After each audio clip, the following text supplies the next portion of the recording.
Oh, right. Okay. That's the first time I've ever had a technical glitch while streaming. I guess it was bound to happen sooner rather than later. Hello, Balloon Head Productions. Hope you're doing well. Thank you very much for joining. Hello, Kit. Thank you. It looks like we're getting people join over. What a mess.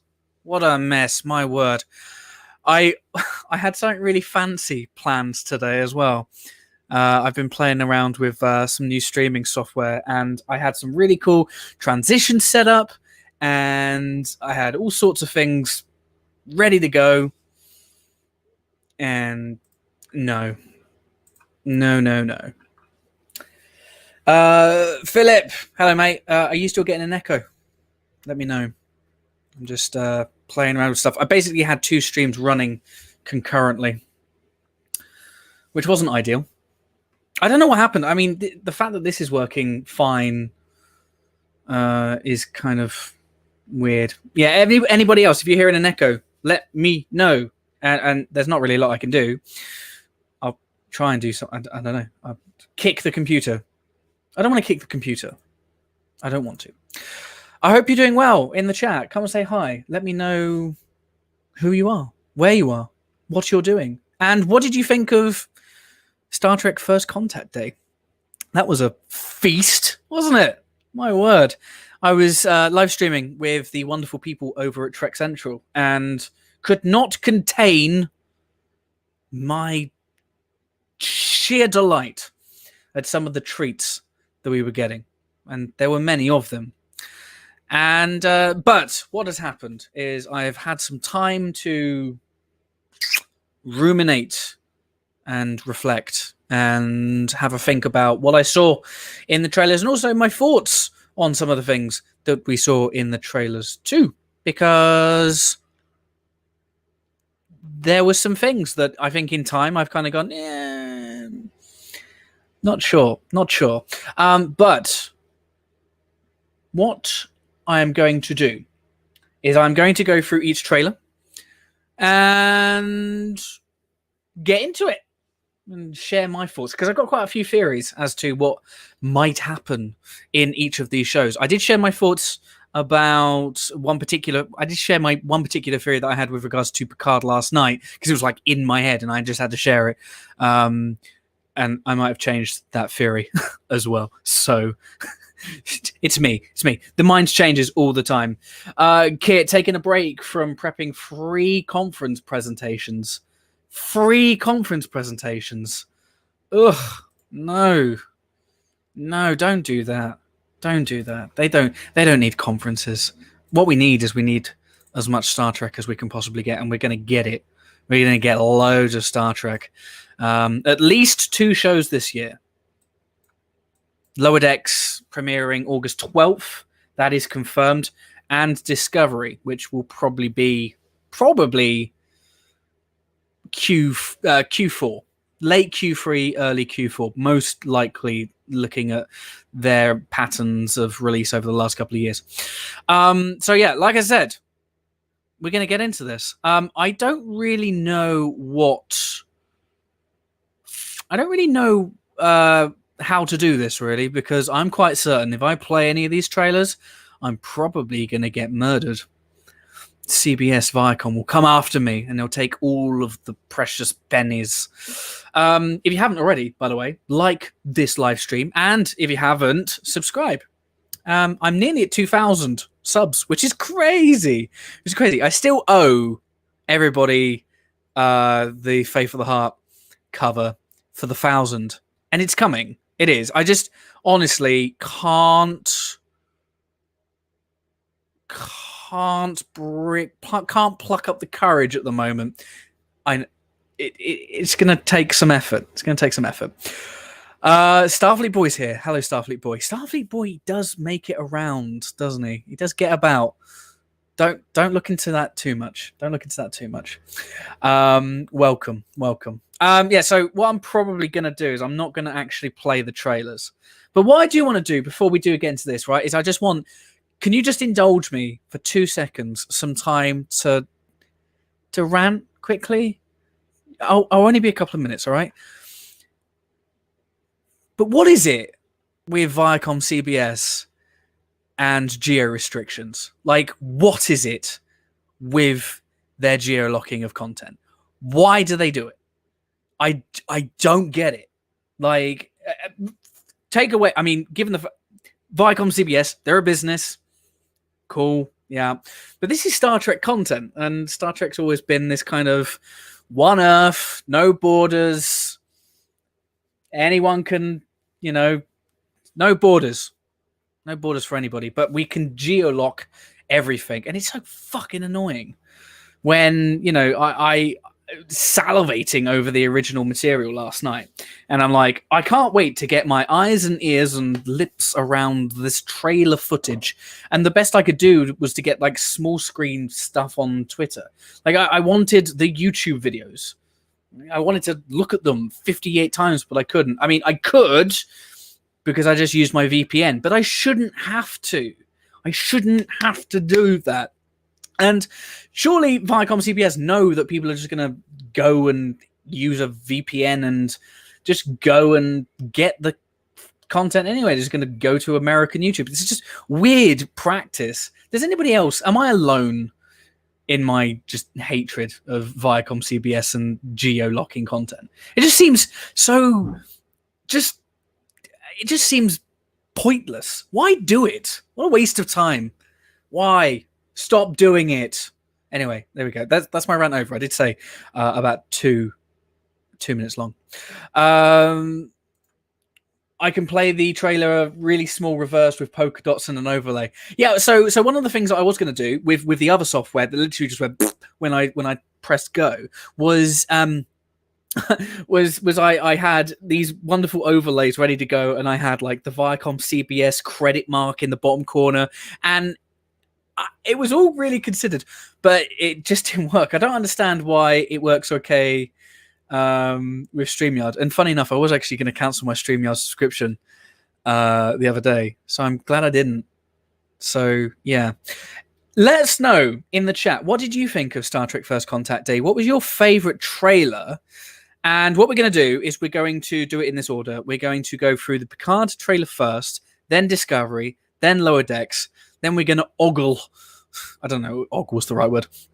We're going to have a look at the Janeway artwork and zoom in and see what details we can discern from that. Fancy that. I mean, if my parents are watching, realize that they spent all this time raising this kid, hoping that he would go on to do something with his life. And here I am at 31, just rewinding and pausing trailers and zooming in on CGI women. I'm sure they're proud. I'm sure they are. Right. Yes, Philip. Do they not want us Brits to watch it? I don't think they do. Paramount should kind of put together a media kit for content creators. I think they do. I'm just not at that level yet, and I won't be at that level for a long time. Hit that subscribe if you haven't already. Starfleet boy, Picard. Yeah, I know, and I do have some. I mean, should we just get into it? Should we just do it? Should we just go and have a look? I'm not going to play the trailer. I can't. I'll get arrested. But what I am going to do is do this. Here we go. All right. So the Picard trailer. Here we are. So we're going to go through this and pull it apart frame by frame. I'm going to do this for all the trailers. And I'm going to share some theories with regards to what might be happening. Before we do get into this, what else have we got? So we got Philip. Hello, Philip, once again. In terms of reveals, Q, the Picard one was my favorite, as it didn't show. Lower Decks. Yeah, I have a feeling that what we saw in Lower Decks was probably just the first episode. Maybe, I don't know. It might not be. I mean, the first couple of episodes, because if you remember, the trailer that we got for Lower Decks' first season was pretty much just like the first 3 episodes, and that was it, because I think they were still trying to piece the whole thing together. I think that's something that usually happens with TV shows anyway, so I don't think I'm revealing too much there anyway. So anyway, the Picard trailer, about 64 seconds worth of footage. It's not really footage, it's essentially just pieced together bits from the first season. So this chateau shot was pretty much from the first season, and everything that we see in the trailer is pretty much just a CG shot. I think it looks like it anyway. No footage. What else have we got here? We got really intrigued by the Picard trailer. Don't care about Discovery anymore. I want more info for Prodigy, even though I'm not in the age for it. We're all in the age for Prodigy, and I've got some thoughts on that, which I'm going to get to. Apollo, hello Apollo, my brand new patron, Apollo. Thank you, Apollo. Become a patron and support the channel, patreon.com/TrekLad. Thank you, Apollo. Star Trek needs a new owner. If my app launch this summer and first video game this fall winter is successful, perhaps by phase 5 in 10 years it will. I like that. That is confidence. Confidence, yes.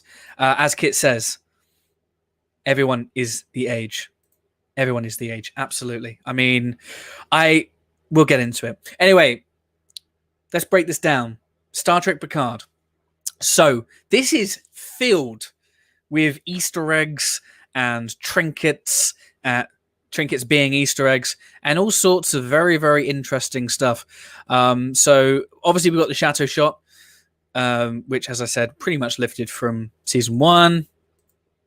Thankfully, you know, it looks like Laris has been keeping it in pretty good nick, so well done. We get this nice little zoom in. Please don't sue me, Viacom CBS. I'm not playing it, I promise. Paramount Plus original, woo! All right.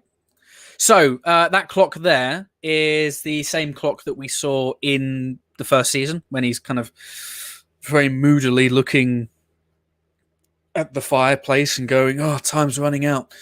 It's there we go. That's that.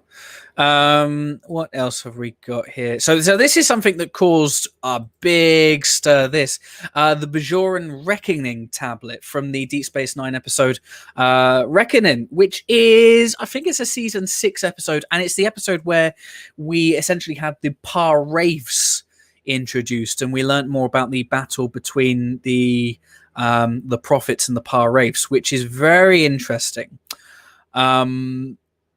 Very, very interesting. I've got a theory about it, and we will get to it, but not what I expected to see. But what I do like is this idea that they are utilizing material from the wider universe.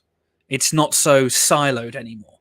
It's, you know, they've got so much history and so much stuff that they can lean on for story ideas, and it's a really cool thing that they're doing, because it used to be, I mean, like the rumor is they didn't want there to be too much crossover between the shows back in the day, hence the reason why Voyager was in the Delta Quadrant and never really did much crossover with the Gamma Quadrant, because it was kind of designated Deep Space Nine land. Not anymore. The universe is wide open. Maybe the Cisco. Yeah, all right. So look, let me get it right off the bat. I really hope, and I think this is an unpopular opinion, I really hope we never see Ben Sisko in Star Trek again. And that's from a place of love. That is because Sisko's story was complete, and the finale was supposed to be heartbreaking and bittersweet. And I really just don't think Avery Brooks as well is just not going to be interested. I personally, I probably am in the minority here. I don't like the idea of just digging up the legends of the past. I think now is the time to tell new stories and create new heroes and icons and legends in the Star Trek universe. So, but I do have an idea as to how this Reckoning tablet and how Bajor could tie into Picard, which I will get to. Moving forward, we've got this nice shot. We've got Andrew Probert's original Enterprise D painting, which adorns the ready room for years and years and years. It's got a fancy new frame, which is very, very fitting of Picard's quarters.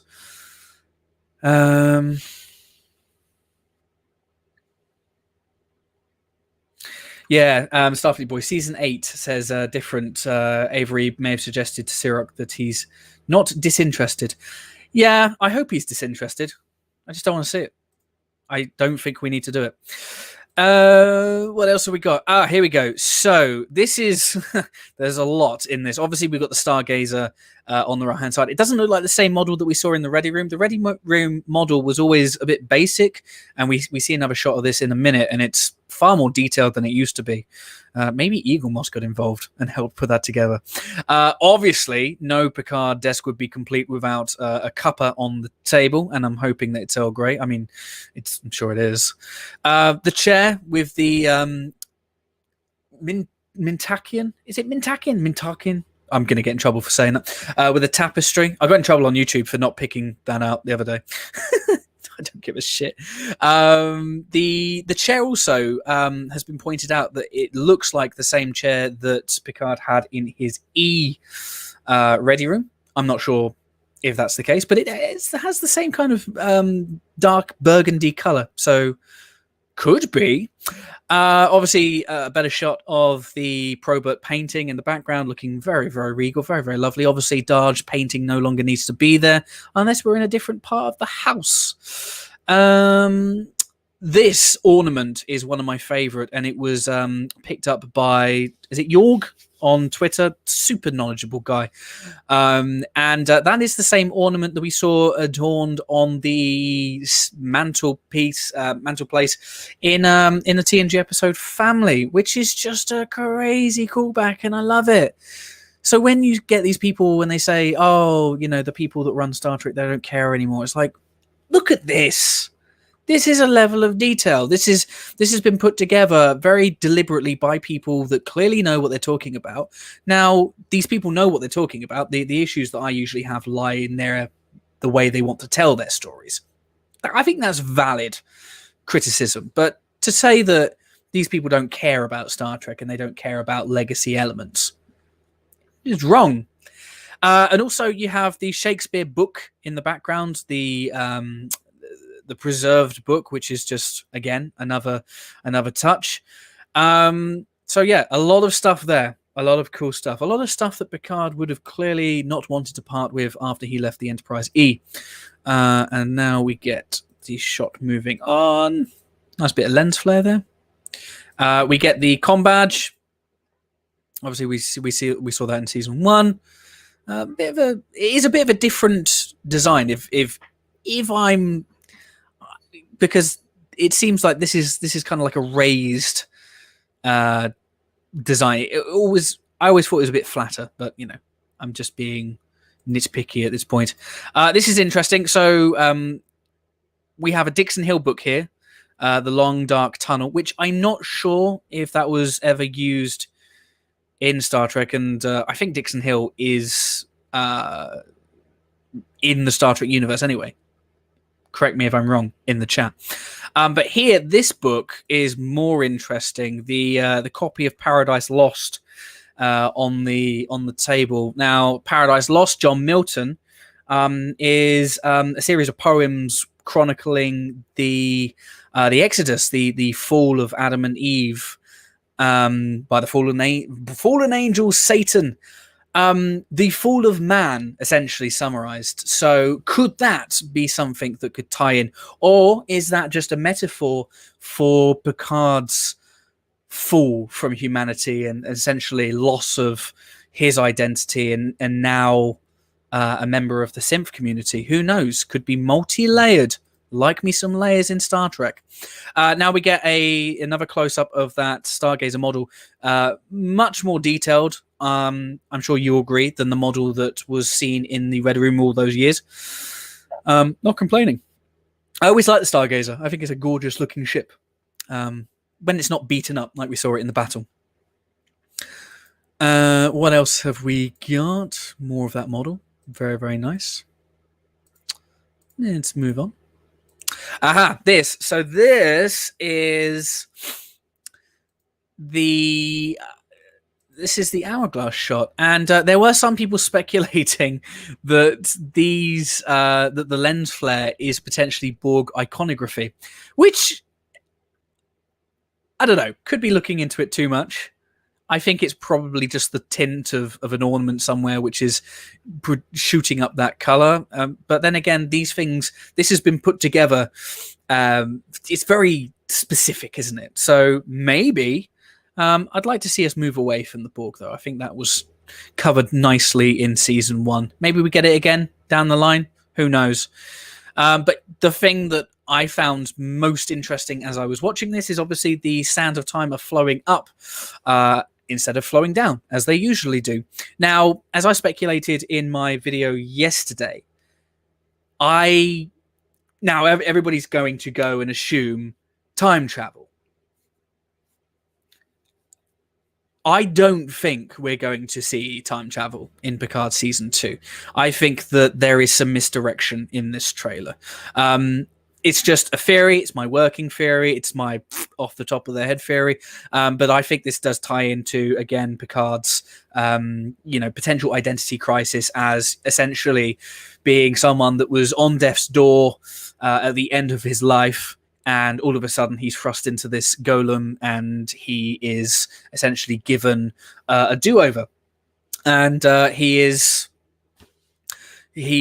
no longer bound by nature. And they did say at the end of season 1 that Picard is he's essentially been given all of the settings, the parameters have been set and configured to ensure that Picard golem ages and dies in the same way he would normally. But who's to say that that doesn't happen, and potentially his life has been elongated? So I am looking into this quite a lot, as some of you are going to poke fun of in the chat. Please go ahead. It's fine. Yes, Nick, isn't Dixon Hill the detective that Picard used to play on the holodeck? He is in the long good book. In the long, is it the Big Goodbye? The Big Goodbye. I think it's the Big Goodbye. Correct me if I'm wrong in the chat. And also very famously in First Contact with Lily, when he decides to just nuke a bunch of Borg. Starfleet boy, I love it when you do wild theories, but you might have a point. They are all wild, and they are all going to be incorrect for sure. Lens flare, JJ directing Picard, Kelvin Uniset crossover confirmed. Oh, God, I hope so. Just to see how it annoys everybody. SC, hello. With 7 of 9 being a guest star, safe to assume that there will be Borg. Yeah.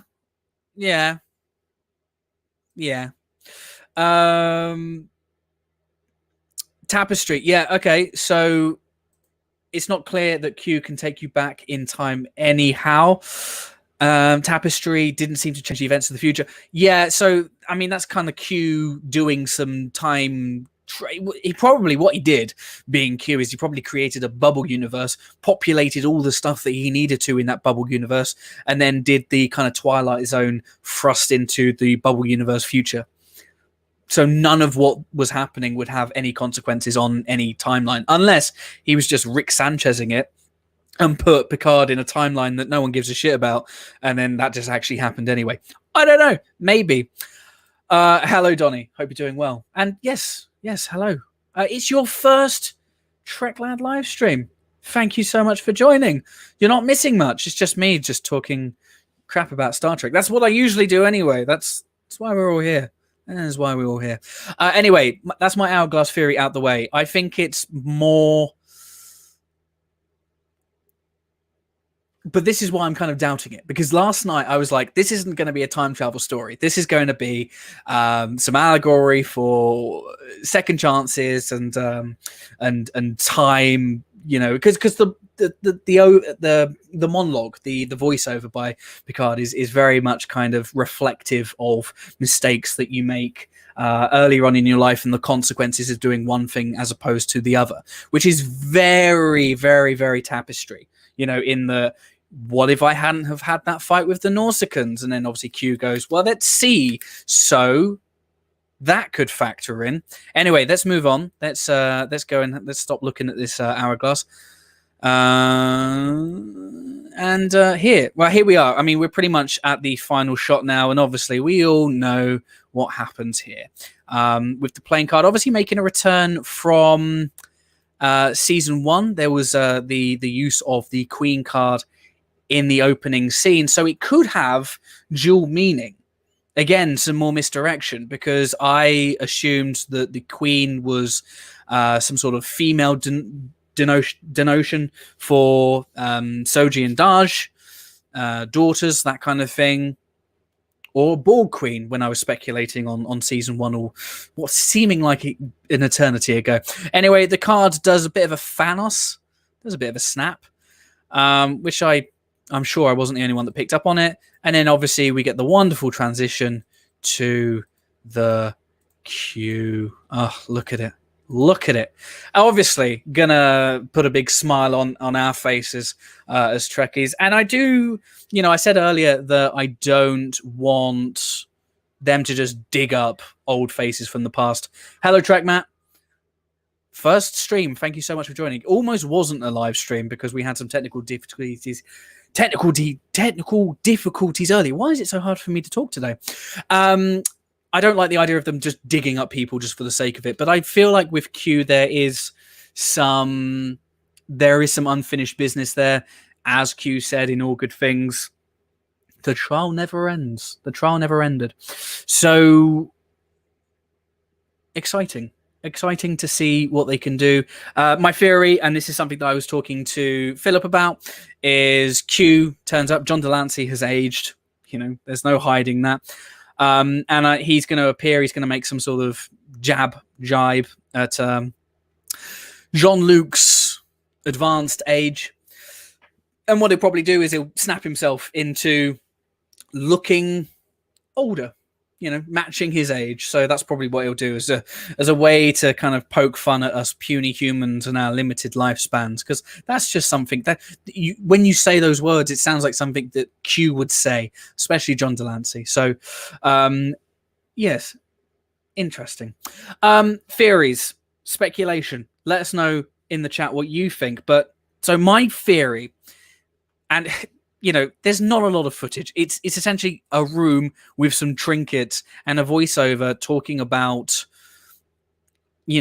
wanting to potentially change certain decisions that you make in your life. But the things that I see here is the Reckoning tablet smashed in Deep Space Nine. Picard obviously has an interest in archaeology, so it would be something that would be interested in.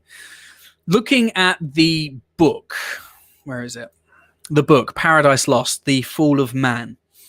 Now, this is why I'm getting a bit wild, so stick with me, stay with me. Is what if the Par Wraiths aren't exclusive to Bajor? What if they're a intergalactic threat? I know this would potentially undo Deep Space Nine's finale of essentially them being trapped in the fire caves forever, but perhaps what if they're a collective life form and there are Par Wraiths on Earth as well? And the Reckoning tablet is linked with an archaeological find. I can't speak tonight. Perhaps, what if, to get even wilder for a second, what if that isn't the same tablet? Perhaps what if that is a tablet that they found on Earth, linking the tablet that they found on Bajor, going back to some sort of archaeological crazy kind of connection between planets. We already know that we're connected. There was, the chase in TNG, kind of created that theory that we're all essentially related. So yeah, there's that. Obviously, the book Paradise Lost, the Fall of Man. So what if the Earth Par Wraiths, or even the Bajor Par Wraiths, what if they are? What if they're the threat? And that would make, that would give Q a reason to turn up and go, "You're in trouble. The trial never ended. There's this threat now." Because that's kind of what he does. Anyway, that's a wild theory. Tell me I'm an idiot in the chat. I'd love to know what you think. Maybe don't call me an idiot, but if you're gonna, then fine.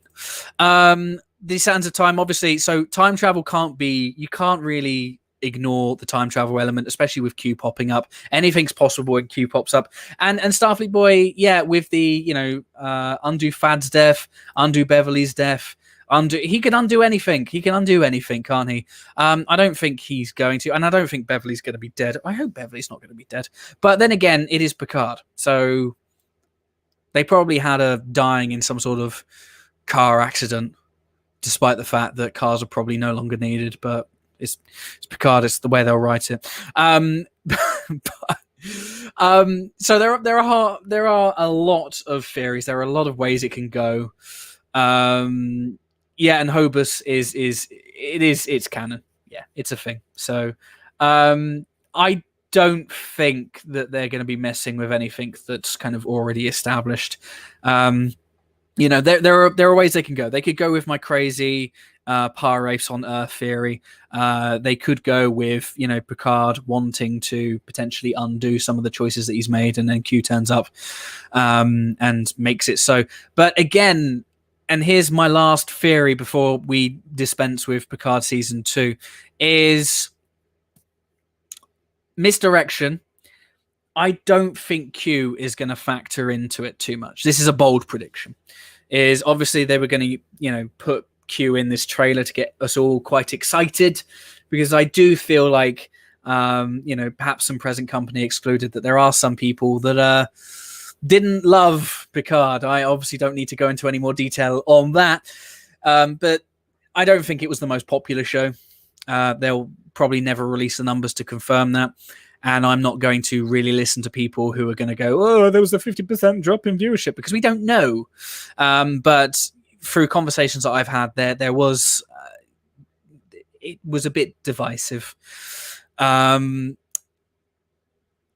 I think that they needed to do something like this to stir up some interest and get people excited about it again. Q obviously is going to drum up a lot of excitement, and I wouldn't be surprised when we get more footage, when we get a full-length trailer, if we see Guinan, if we see Geordi, if we see, you know, some shots very similar to how we got the shots of Seven and Data in the season 1 trailer. They are going to fill it so that people like me, who went, I'm never watching this shit again. I never said that. People like me who go, you know, who might be a harder sell, are going to be watching it. Of course I'm going to be watching it anyway, like this.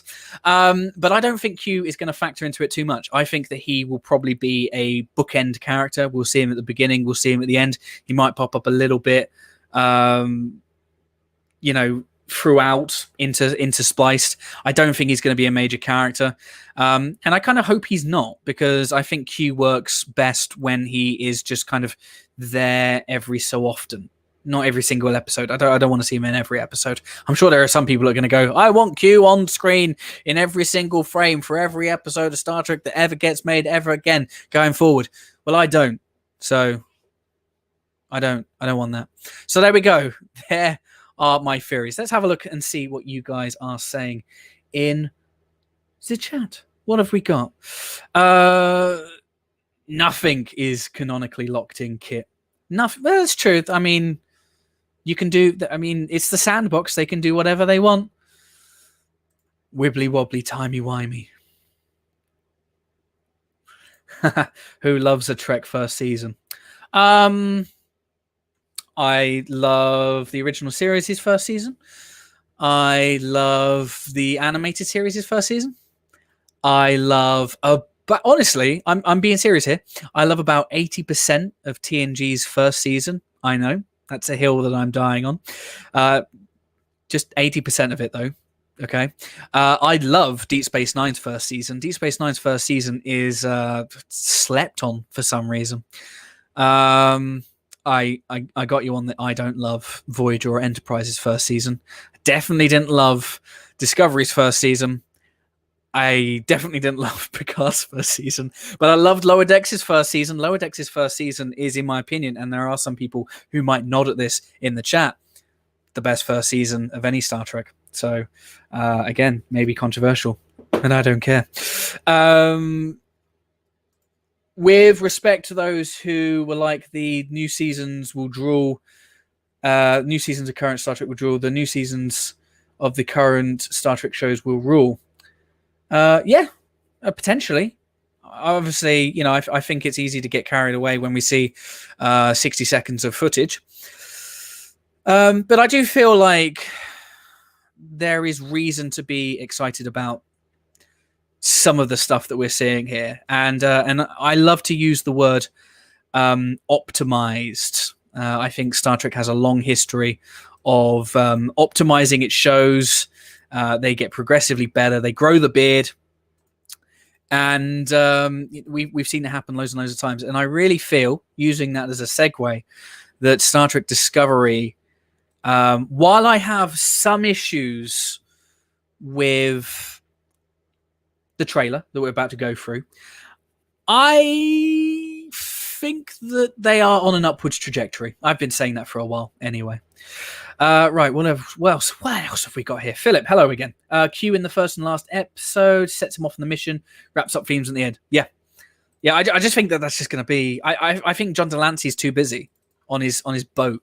Like, let that guy spend as much time on that boat as you possibly can. And also, what it does is... you have, I mean, these are kind of like marquee names, marquee characters. You don't want to see them on screen all the time. And it goes back to that thing that I said. I think Star Trek, and they're doing that with Discovery, but if we're kind of reapproaching the classic, legacy, whatever you want to call it, Trek, is use those legends as shoulders for a new generation of heroes. So I want there to be absolutely no excuses for not developing Elnor in season 2 of Picard. If they don't do anything with that character, that is a travesty. He was so underutilized in season 1 and had such an up and down, stop-start development. 1 minute Picard hates him, the next minute he loves him, the next minute he hates him. No, just define what you're going to do with the character, put them on a road, push them along, and do something with them. I want to see more Rios. I want to see more Agnes. I want to see how she goes on her path of redemption. Something tells me that they'll probably just gloss over her murdering Maddox, but we will see. We will see. New showrunner, new writers. We will see what happens. Right, let's have a look at Discovery's season 4 trailer. Again, I'm not playing it because I don't want Viacom CBS to come and Braveheart me. I really don't. I don't need that stress at all. So what are we going to see in this trailer? So we get some interesting stuff. Now, for some reason, the trailer that I got my hands on, they do that really annoying thing where they give you some of the footage before and then they kind of start it from here. I don't know why they still do that. It used to be, the reason why they did that is because when you played it on YouTube and you got all this kind of whoa, and it kind of hooks you in because the first 10 seconds is essential basically for watching something. If it's a trailer, you're going to watch a trailer. You're going to watch a trailer from start to finish, aren't you? Most people do anyway. Anyway, I digress. The trailer for Discovery Season 4, we start off with this corridor and there are sparks all over the place. What is going on? We get Burnham, who is rocking a Tron suit. It looks like a Tron suit anyway. It's a suit variant that we've not seen before. I don't think I recall seeing it anyway. And in traditional Byrne-esque fashion, steely determination. She's on a mission. We've got a monologue playing in the background, something to do with humanity is always in trouble and we need to help each other, something like that. I'm paraphrasing. Anyway, so she is walking with a mission. There is trouble afoot, and this is a really cool shot. It's upside down. So what we have here is we have. I'm not sure what part of the ship this is. It looks. I mean, there's an A, so it could be a loading bay. It could be the main shuttle bay, but it looks a bit small. But we've got some consoles. They're basically, that should be the floor.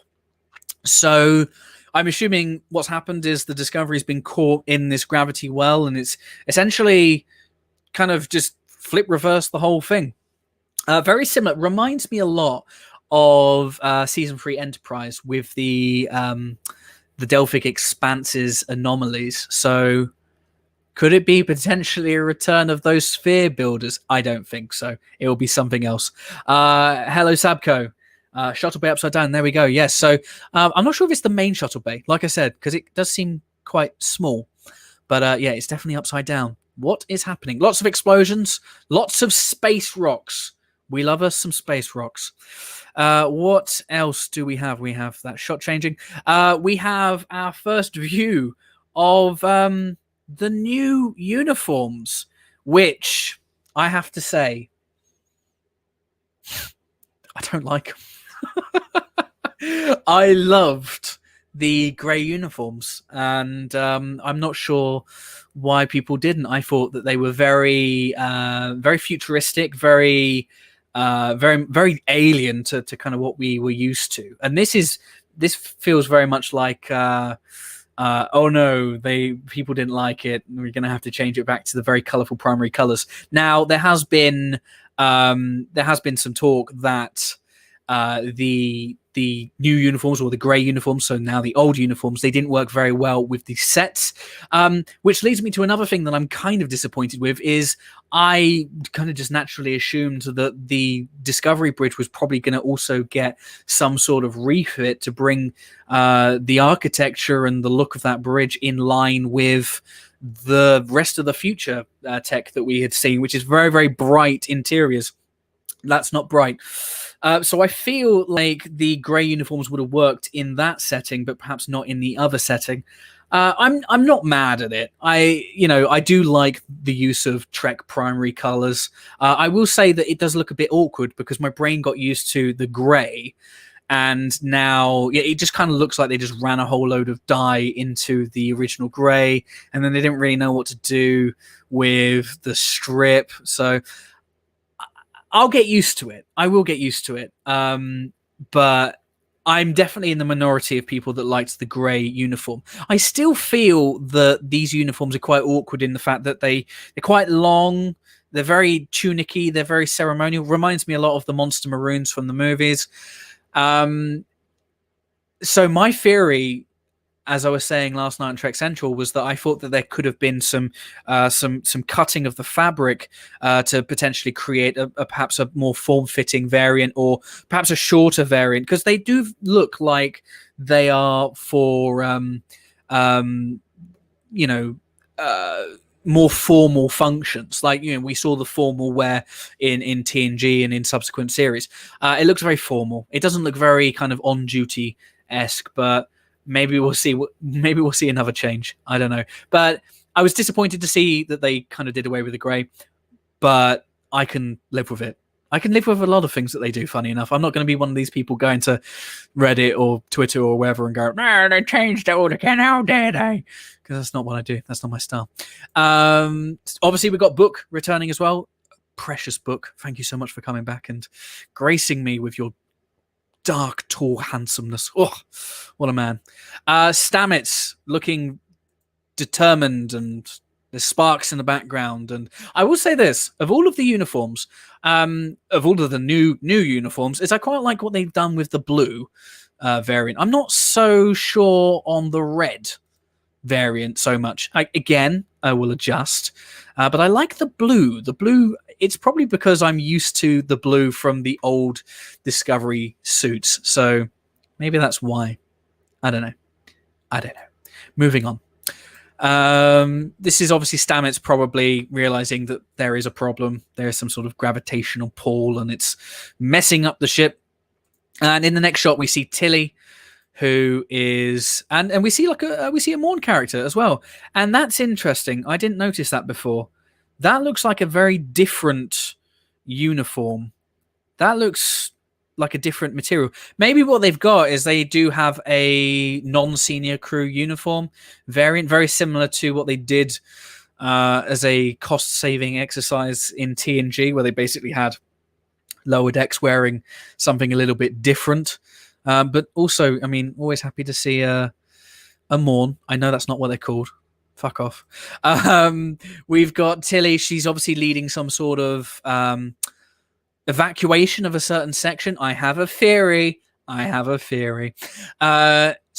obviously a lot of hurry and a lot of panic. Tilly looking like she is fully embraced in her role as a leader now, which is great to see.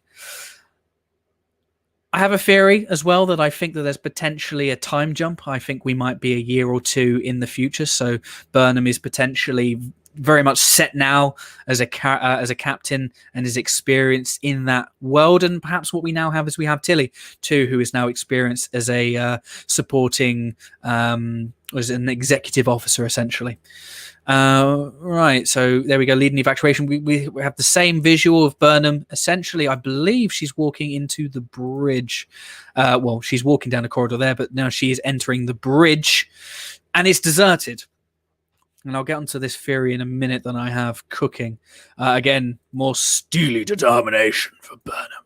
She's going to save the day. Of course she's going to save the day. It's Captain Burnham. That's what she does. Right. Lovely shot of the Discovery. I love the new Discovery look. I think it's great. I love the detached nacelles. I want to see more of these ships. I hope that we see more of these ships. I would like to see Discovery expand the scope and show us more of what the Federation looks like in the 32nd century.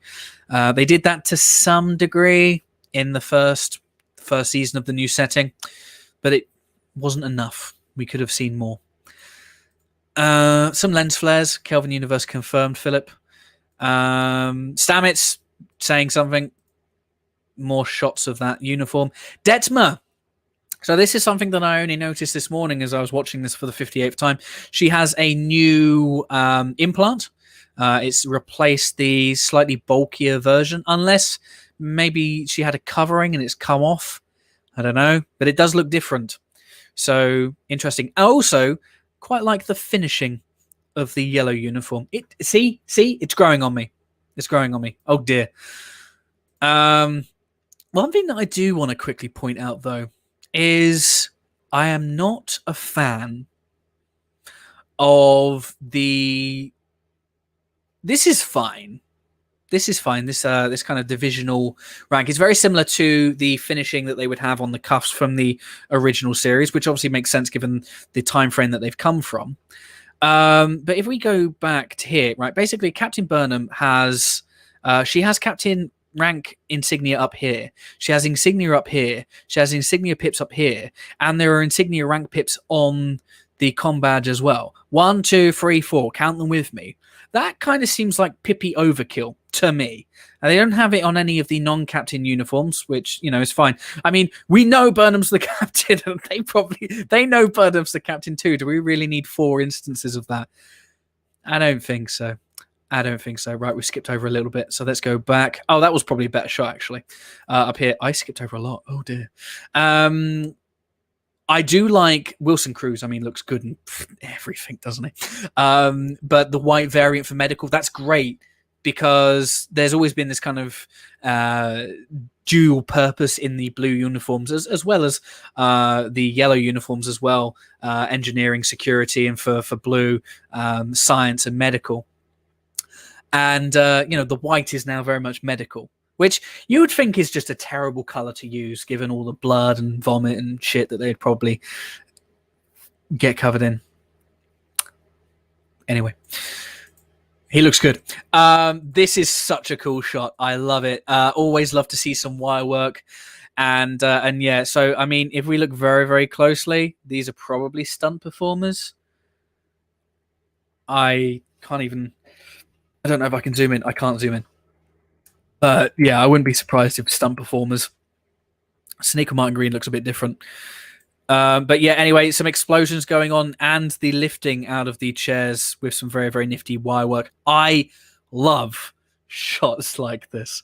And yeah, I think given what we understand from the trailer, there's this 5 light year wide gravity well, which is obviously causing massive disruption. And by the sounds of it, it is moving. It's moving across space. So what I think is Discovery is obviously been sent to the Discovery's been sent to investigate, and perhaps there's some sudden shift in what's going on, and they're kind of caught in it, or perhaps they get a little bit too close. Perhaps there is an element of perhaps they're still playing up the idea that Burnham is in need of seasoning. I I don't know if this would happen, but perhaps given the fact that she's very closely modeled after Kirk, given some of the things that she says and some of the things that she does, particularly in the season 3 finale. One of the things that Kirk has always done is take risks, and we see that in Generations when he moves the Enterprise B into the Nexus to rescue the Laku. Perhaps they're on a rescue mission. Perhaps there is a ship that is caught in this gravity well, and perhaps something very similar happens here where they essentially move into range to begin the transporter process. Or maybe, because we don't see Tilly here, maybe Tilly is leading the rescue mission via shuttlecraft, hence the away mission armor, and she's got them, but at the same time the Discovery's being dragged into the well potentially, and now they've got their own crisis to try and avert. So we will see. More Tilly shots. Great stuff. Owell looking wonderful. Like that uniform. That yellow is growing on me. There we go. Oh dear, how dare I? And there we go. It's a really good shot of SMG, Burnham herself, with the all-you-can-eat buffet of rank pips, and looking shocked. So not sure what that shot could be. Perhaps that's shock and awe of what this gravity space thing is doing. Maybe, I don't know. Anyway, moving on. The next shot is we have Tilly, Kolber, and Adira as well in the background, sporting a very cool new buzz cut. There's obviously something has happened. Perhaps they had to crash a shuttle or crash a pod into the ship. Kolber's kind of just looking at her like, what have you done? I do also want to point this out, and I'm going to play this really, really, really quickly, and I'm going to rewind, because we have all this chaos, all this carnage, and these two being led out. Pay particular attention to this guy, all right? Because this made me laugh. Look how casual he is. He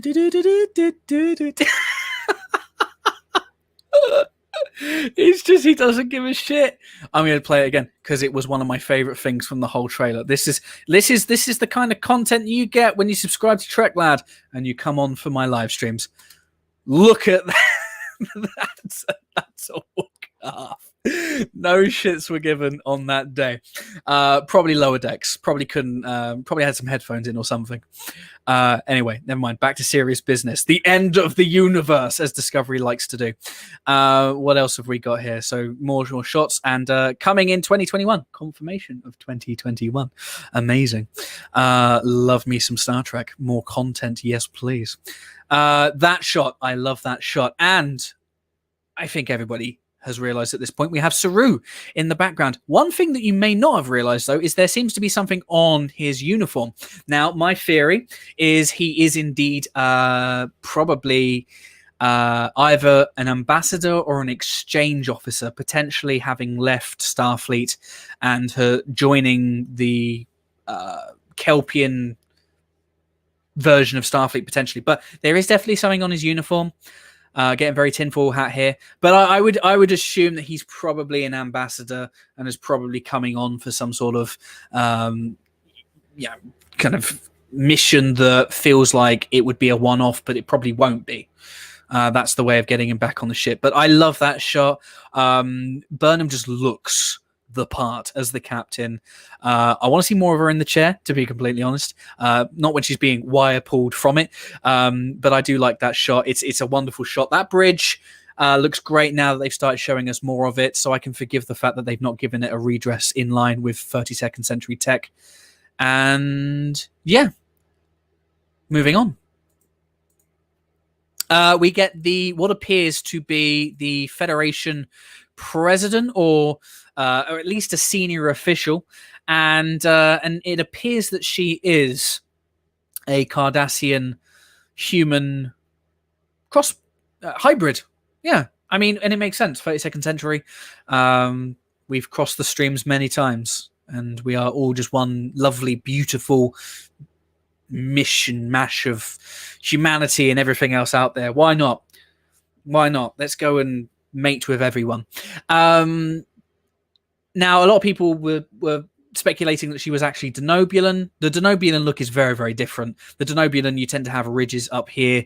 The cranial ridges kind of stick out more. This is very Cardassian-esque, and there is a very faint outline of the spoon, the Cardassian spoon, or spoonhead, as O'Brien would derogatively say. So I think very much a Cardassian, and just another sign of how different this universe is now. So very cool. I also like this uniform. It looks very... do you know what it reminded me of? It reminded me of the uniform that Archer wears at the end of Enterprise with the kind of upturned collar and very similar blue. I know it's just a reach, but I like to see patterns and things. Stressing the importance of the mission. Here we see Burnham and Book. They're on a very dangerous looking away mission, and Burnham is rocking this really cool ribbed leather number. Reminds me a lot of the jacket that Kirk wears in The Search for Spock. Very almost the same kind of color. Very, very cool. Like it a lot. And they're being shot at, and they're on a planet. I don't know what planet this is. It could be an entirely new planet, and it looks like there are lights in the trees. There are lights around the trees, but there are lights in the trees too. So I have absolutely no idea where it is, but I like it. More planet stuff, please. More planet stuff. Just all of the planet stuff. That's a cool shot as well.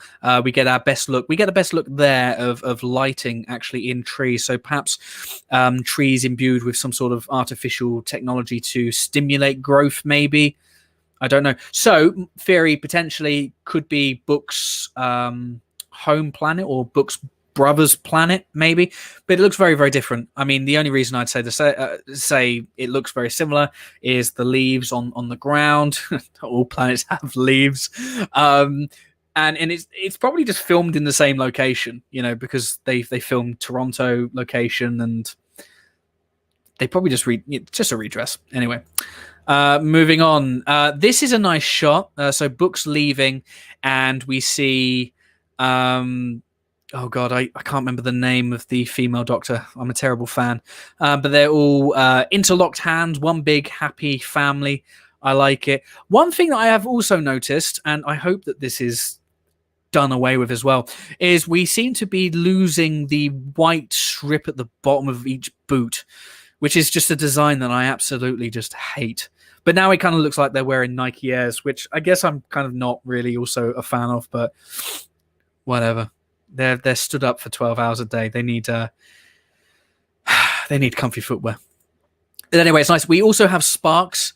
So whoever is doing the effects on Discovery this year cannot help themselves. They're like the Zack Snyder of slow-mo or the Michael Bay of flames. We have to have sparks in Discovery. Whatever. Tilly and Kolber. Oh, what a good-looking man. One day, hopefully, I might grow up to be look as fabulous. We also have the return of Vulcan ambassador lady, who again I can't remember her name. Tell me in the chat. I don't care.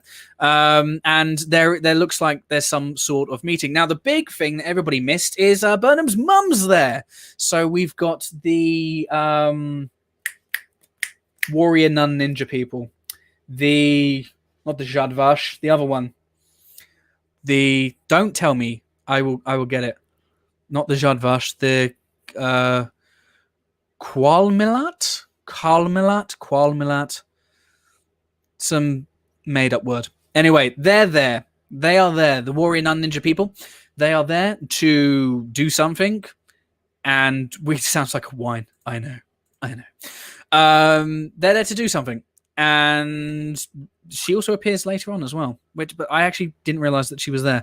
And we also have Oded Fair appearing as well, and he's still rocking the grey uniform as well. Thank goodness. Good to see that the Dadmore is back. The Quat Milat. There we go. The Quat Milat.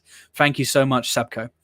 Anyway, some pleasantries being exchanged. Looks like Navarre is becoming more integrated in the Federation. Burnham is rocking this armored look as well. So this could be taking place just after the very serious looking scenes on Discovery.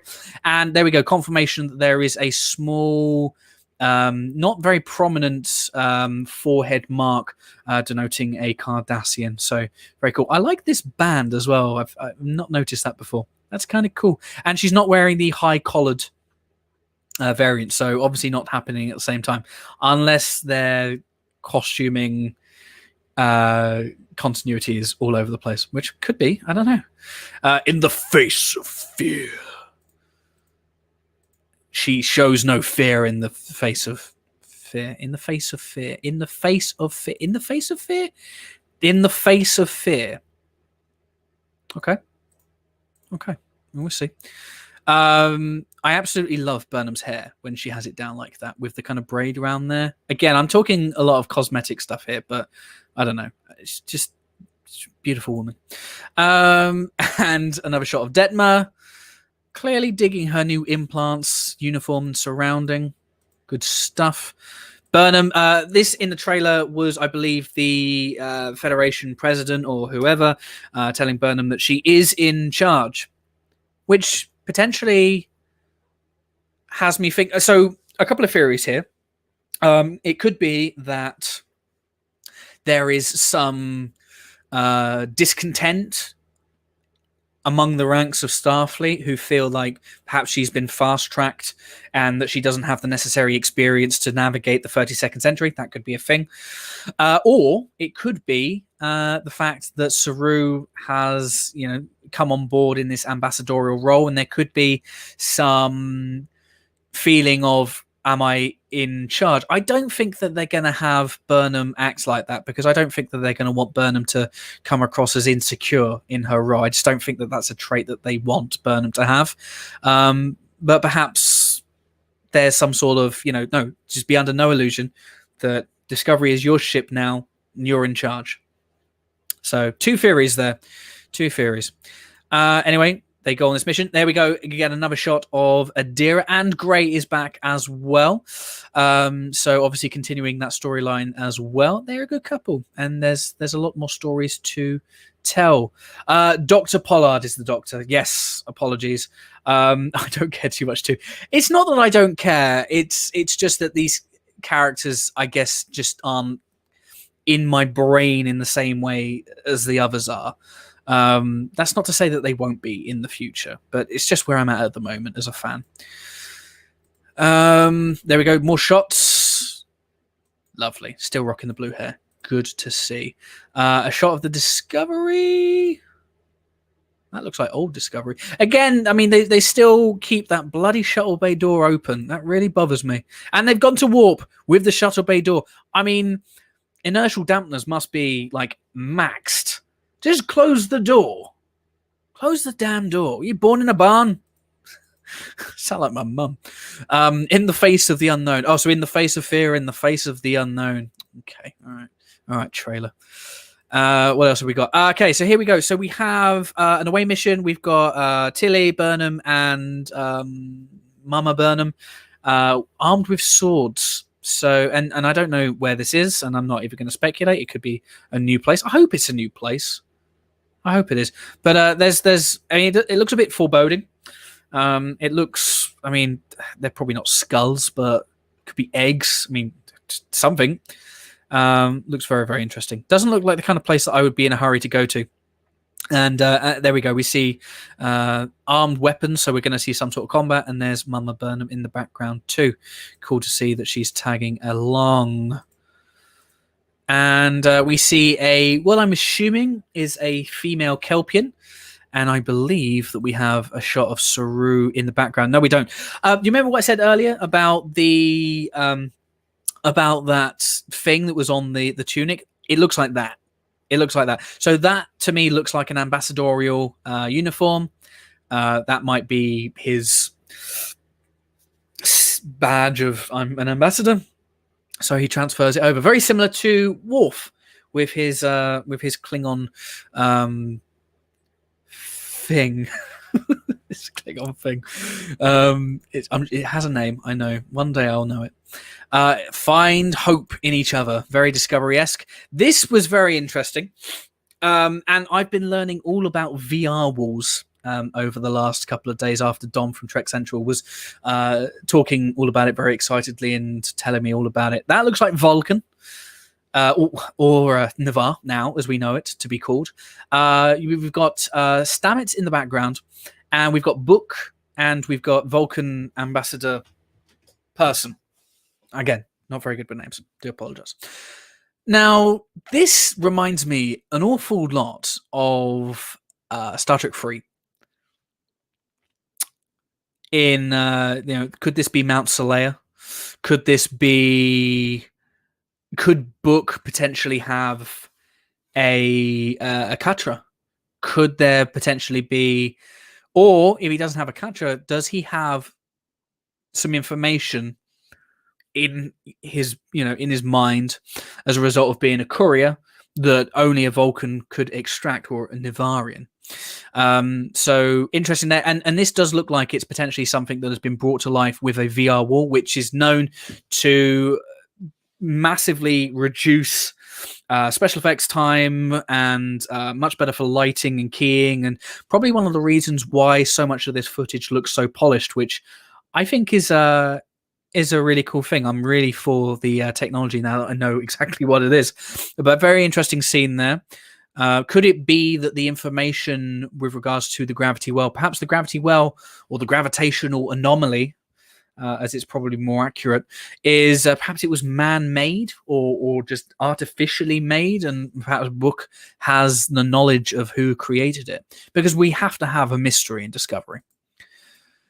More shots there of obviously a mind meld that's happening.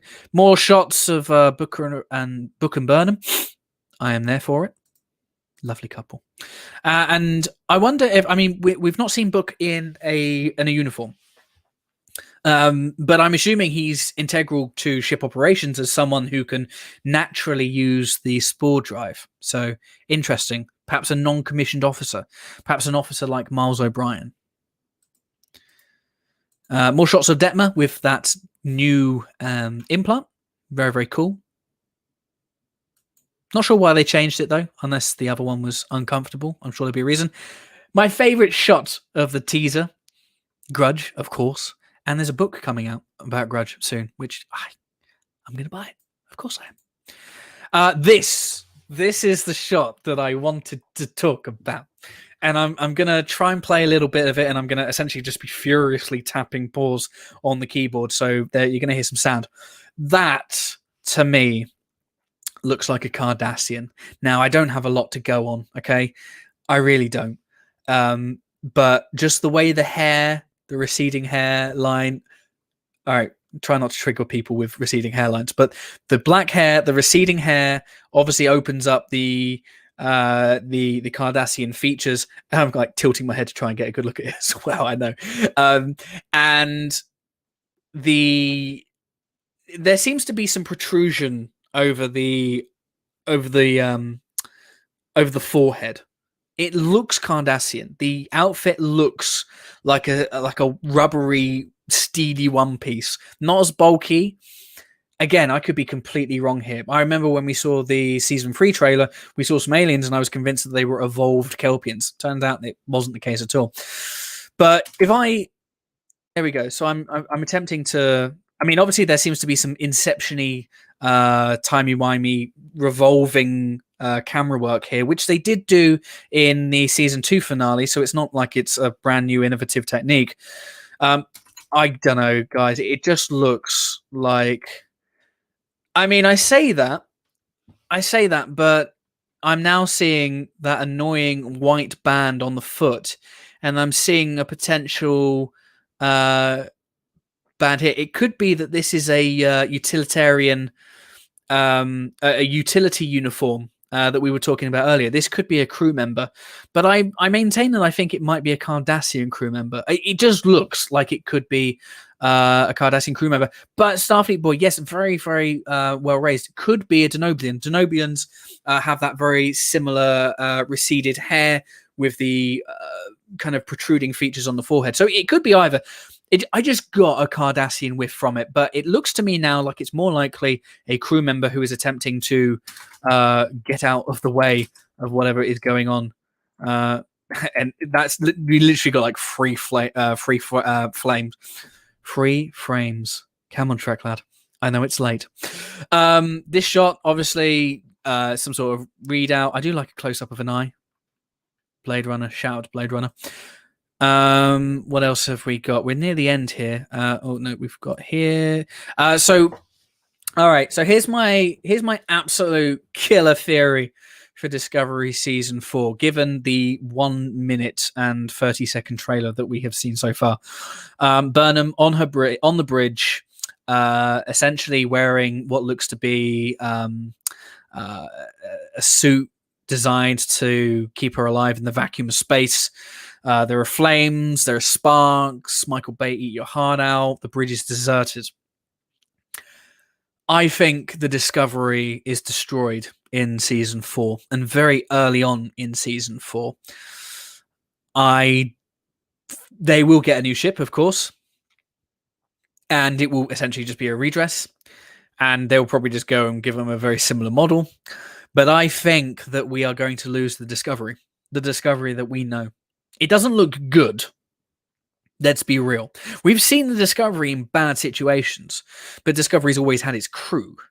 And in this instance, there ain't no crew to be found, apart from Burnham. And what do they say? Captain always goes down with her ship. I think that after the rescue mission, they get caught in the gravity well, the gravitational anomaly, and they have to evacuate the ship. And Burnham obviously stays behind, and she's willing to die. She's willing to die. And they said that during the panels. SMG said that herself, that she is willing to die for her crew. And here we're seeing proof of that commitment to not only her crew, but to the people that they're probably rescuing. They might not be rescuing anybody. It's just my theory. But she is ultimately saved somehow, probably by Book swooping in last second in some sort of heroic fashion. But I think that we lose the Discovery. I really believe that we do.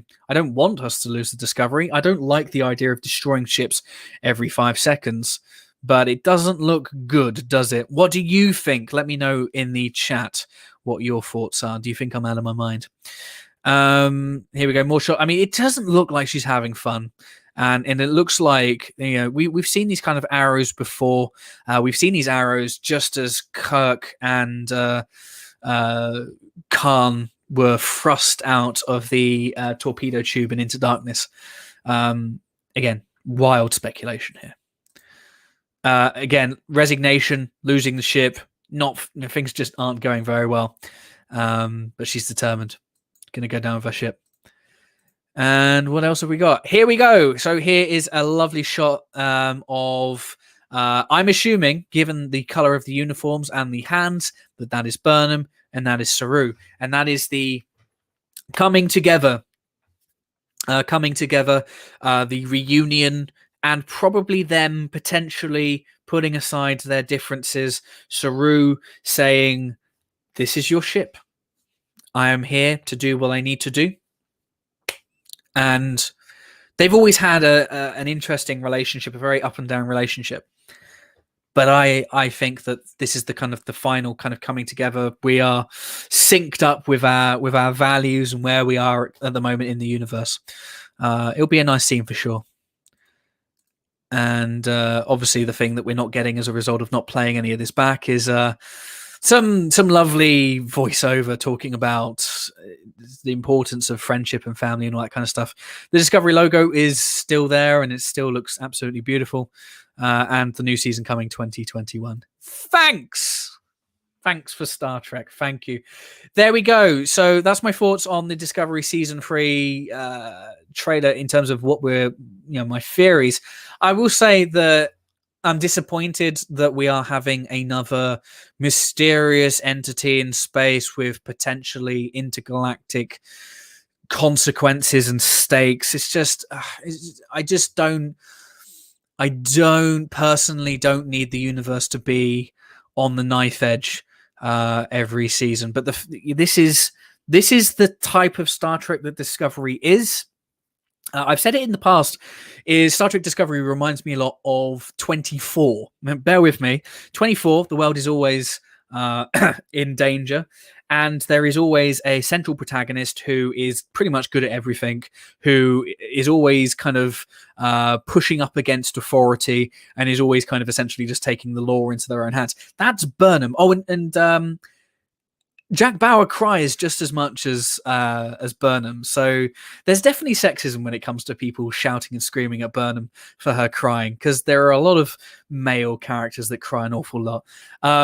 So Star Trek Discovery is 24 in space. I'll still watch it. I think that Star Trek is something that, the best Star Trek shows for me in the past have always been shows that are essentially like variety shows, variety performances, where you can have a comedy one week, a horror the next week, a thriller the next week, a mystery the next week, and you can get every genre can be in Star Trek. It's just this wonderful space set canvas, and you can do whatever you want with it. Discovery goes and leans exclusively into action mystery. And I'm fine with that. But they could do so much more with this if they wanted to. And I feel sometimes like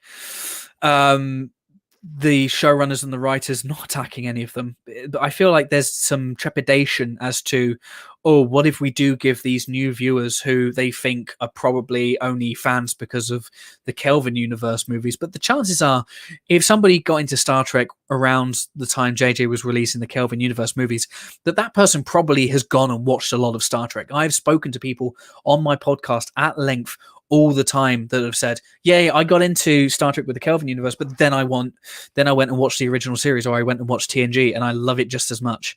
So I feel like it's almost potentially kind of insulting to those people, where people are like, well, action and mystery is the only thing that those people want.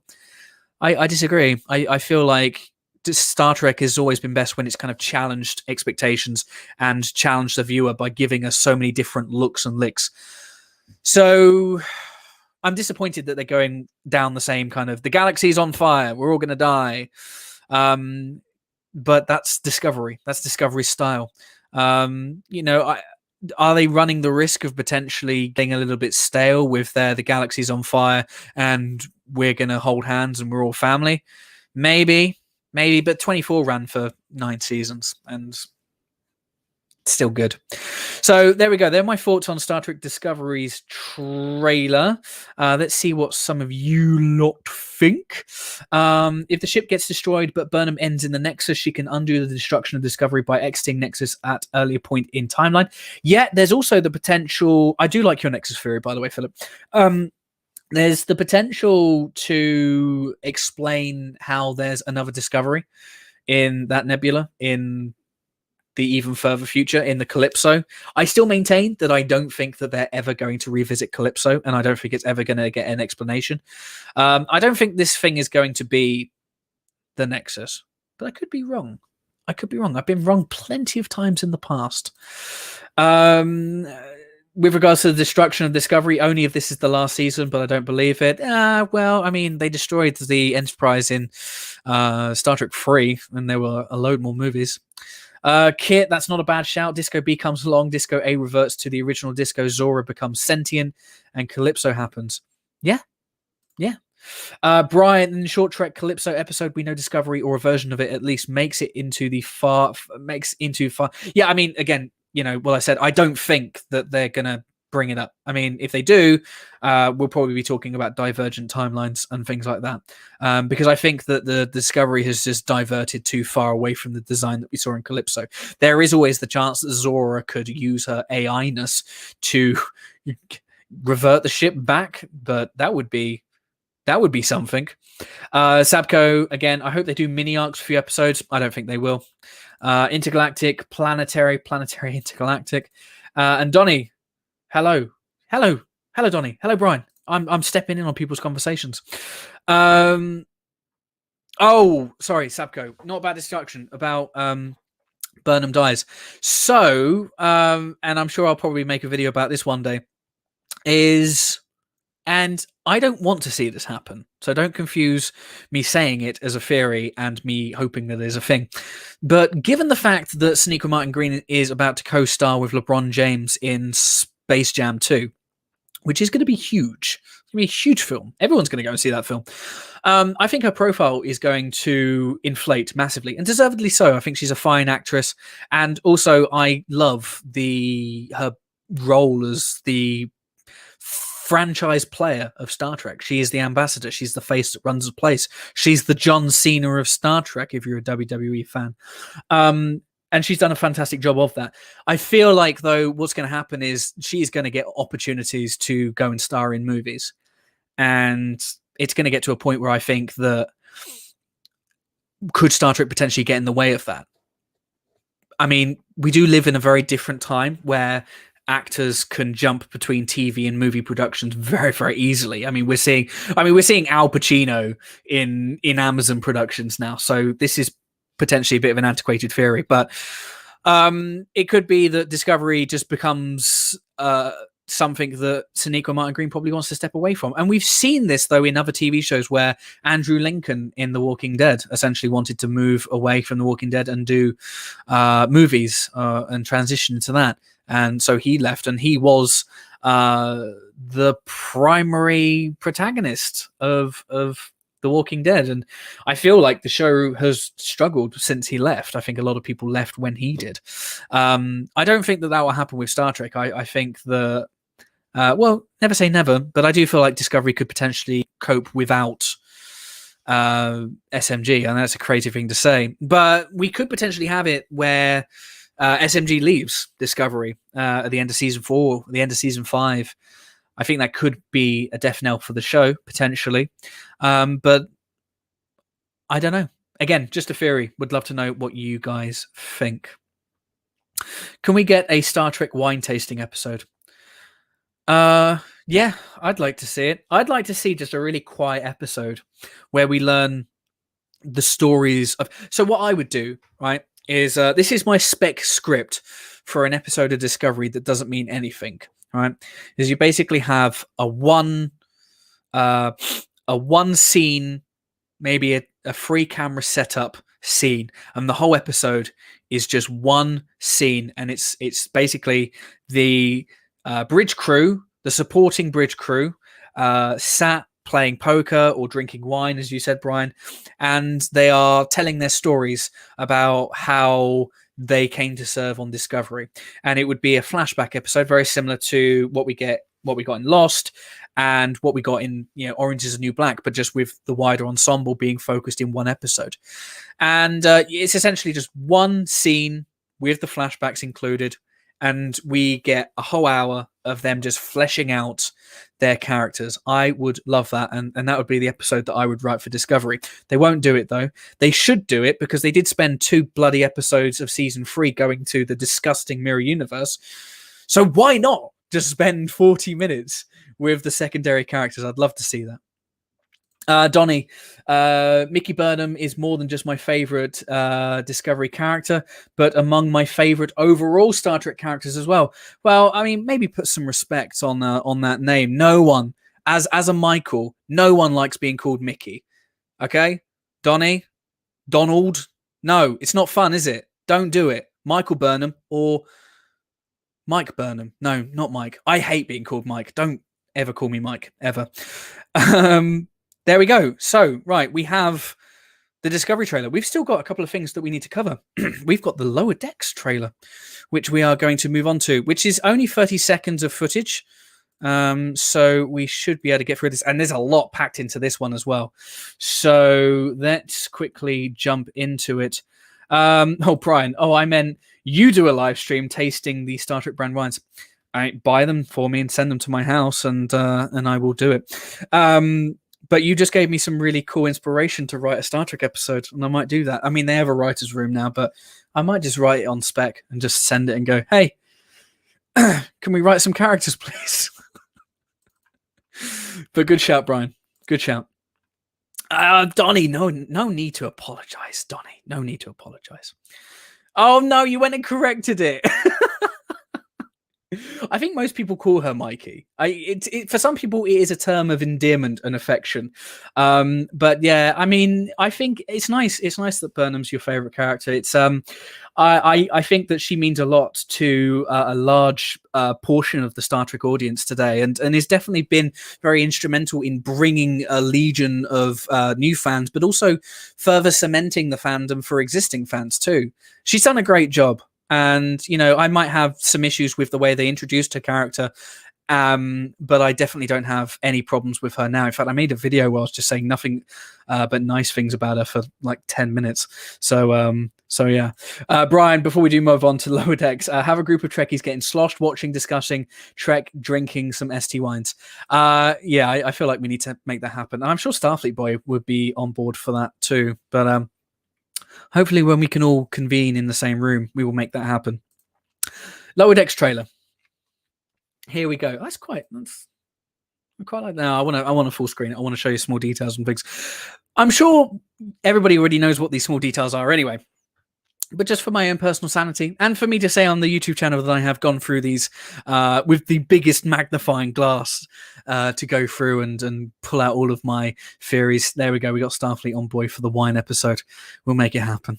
But obviously, starting off straight away, I will say this. I like the cleanliness of the Paramount Plus graphics over all of these trailers. I'm a brand guy, so I love clean graphics, and it's so much nicer than that butt ugly CBS All Access logo. Paramount Plus, when you see that, you think lots of good memories. You think Indiana Jones, you think Star Trek movies, of course.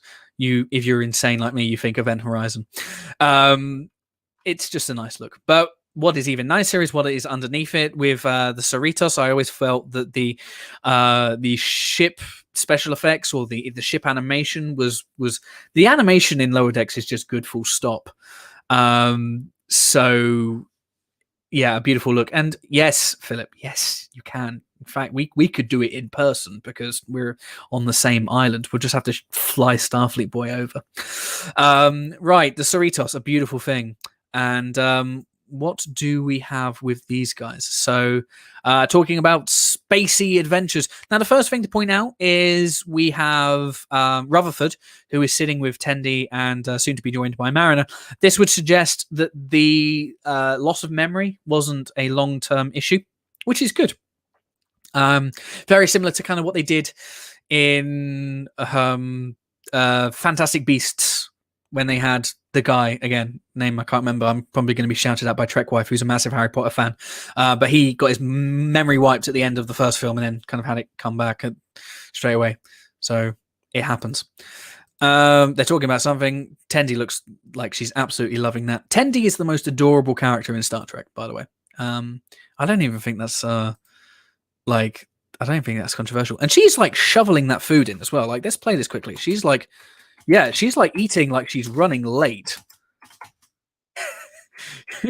Probably late for duty, or she just really, really, really likes the food.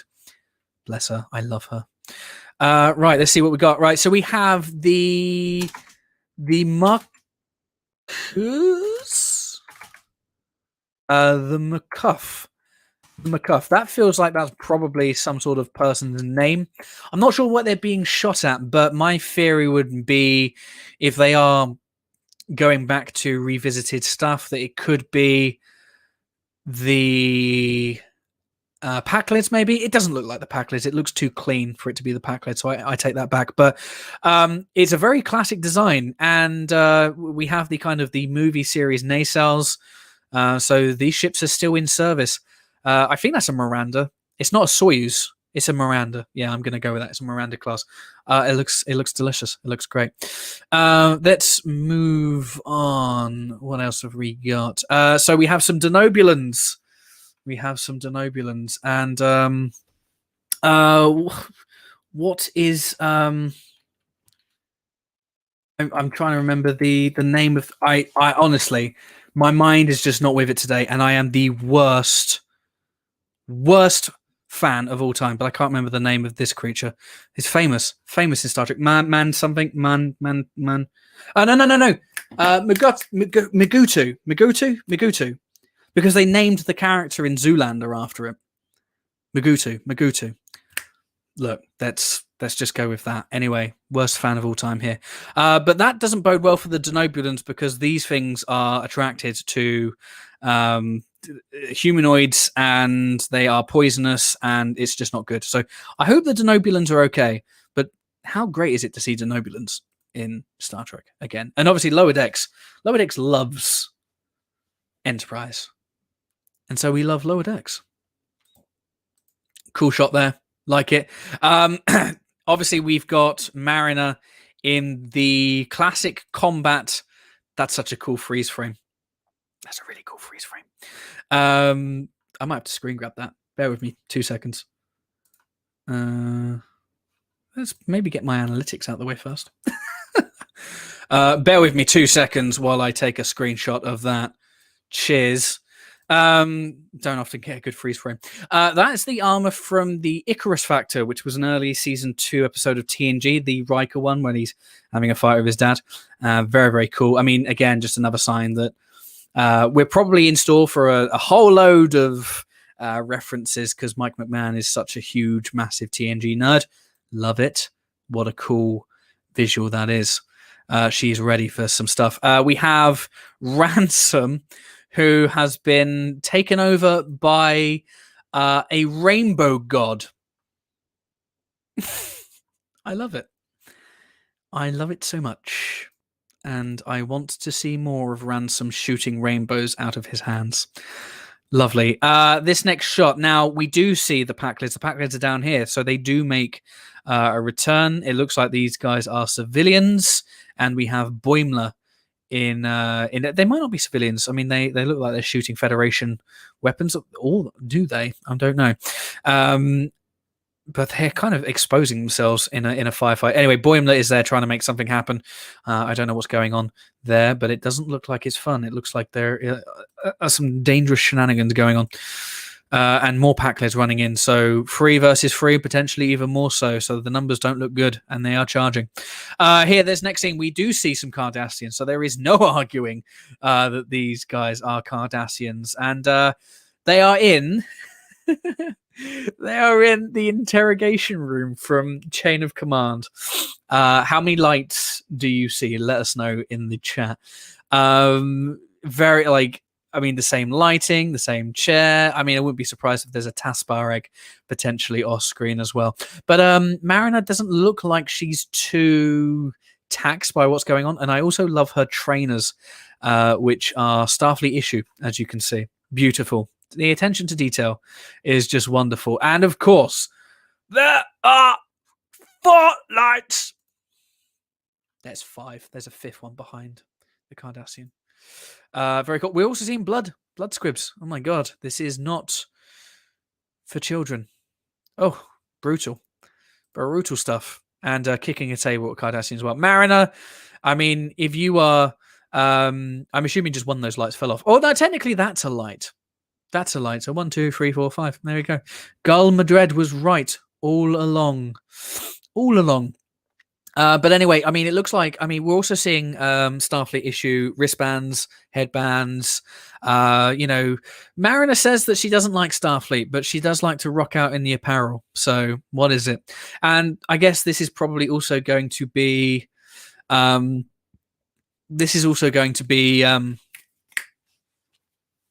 if you don't like Mariner, and you don't like Lower Decks, and you think Mariner is a Mary Sue, well, prepare to have that theory just strengthened on the fact that she's taken out an entire room of Cardassians in her PE kit. There we go. Apollo has seen the light. There we go. This scene, lots of fast action here. I have no idea what this is, what this alien is. Octopus. Looking a bit like Davy Jones. Very cool. And we see snake stuff. There is something in the background. I have absolutely no idea what it is. It's probably going to be a treasure trove room filled with Easter eggs for sure, because it's Lower Decks. Very cool. Tendi has her hands full there. Hopefully she's okay. Do not hurt my precious Tendi. Rutherford, perhaps realizing that regaining his memories.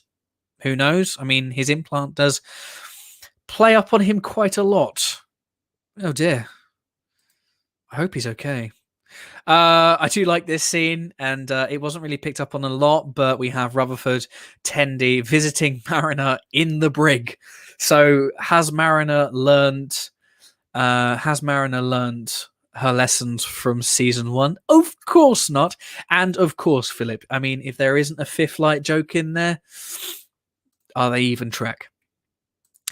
What have we got moving forward? Very cool to see Mariner in the brig. A bit of a return to the norm, to the status quo. Tendi just being stoked by everything. I think at this point she's talking about Boimler, probably enjoying life on the Titan. And on cue, we have Boimler. not having fun at all. I absolutely love some of the small details, and it's not just Discovery that has an obsession with sparks and space rocks seemingly, but the aesthetics is on point with the design of the Titan, but also the Enterprise E that we see in the movies.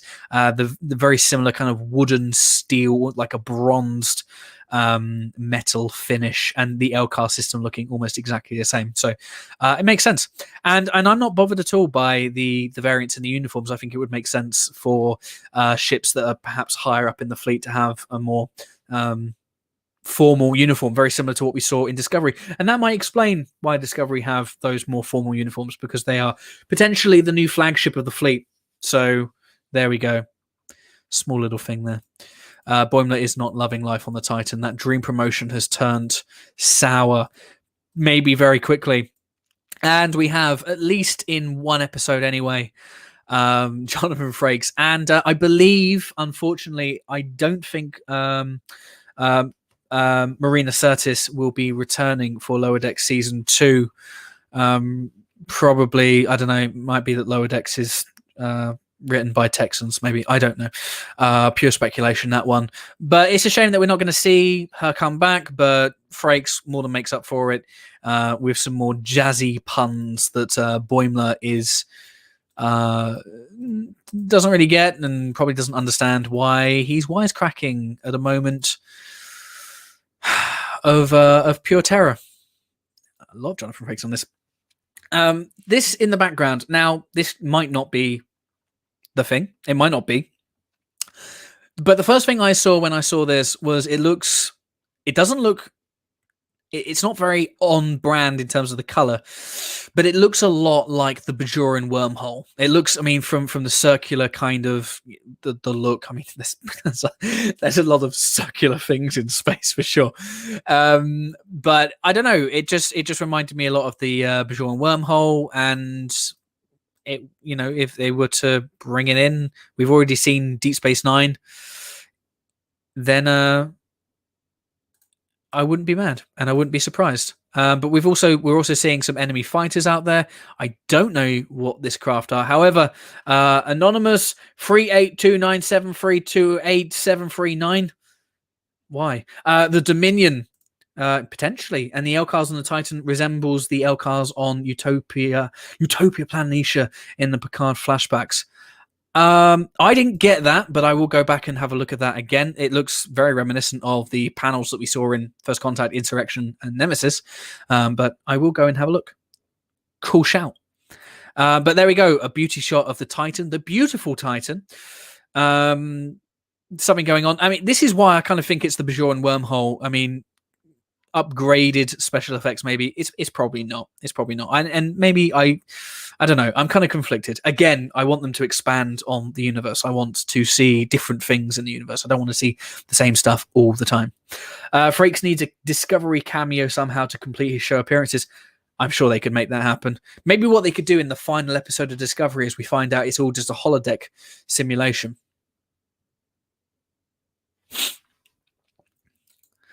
Right, moving swiftly on. They kind of, when I first saw them, they looked either like marquee enemy fighters or Kazon enemy fighters. Now, they're probably not, but if they were, I don't know if I like that, because they shouldn't be much of a threat for the mighty Titan.